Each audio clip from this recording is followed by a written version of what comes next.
আমরা ধরেন একটা জব পোস্টিং যখন পোস্ট করি তখন আমরা হাজার হাজার মাঝে মাঝে লাখ লাখ সিভি পাই। ওই সিভিতে আমরা কিভাবে সর্টিং করব, কিভাবে ক্যান্ডিডেটদেরকে ট্র্যাকিং করব, ক্যান্ডিডেটরা কোন ইন্টারভিউ পর্যায়ে আছে, কোন অ্যাসেসমেন্ট তারা করেছে, কোন অ্যাসেসমেন্ট তারা করবে, তাদের পার্সোনাল ডিটেলসগুলো কি, তাদেরকে যদি আমার কল করতে হয়, এই জিনিসগুলাই এটিএস হ্যান্ডেল করে।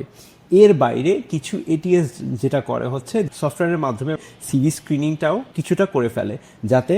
আমাদের মতো মানুষের জন্য কাজটা একটু হলেও সহজ হয়ে যায়। যেরকম আমরা আমার প্রিভিয়াস কোম্পানিতে ফ্রেশ টিমস নামের একটা এটিএস টুল ইউজ করতাম, যেটার মাধ্যমে আমি বেসিক্যালি একটা ক্যান্ডিডেটের পুরো জার্নিটা সেট করে দিতাম ওখানে, যে প্রথমে সে ইন্টারভিউ করবে হায়ারিং ম্যানেজারের সাথে, তারপর আমার সাথে, তারপরে সিইওর সাথে, এবং সবাই সবার ফিডব্যাকটা দেখতে পারবে, এবং আমরা একটা সিস্টেমের মধ্যে নিজেদের ইয়েস বা নো, যে মানুষটাকে হায়ার করা উচিত কিনা এইটা আমরা দিতে পারবো।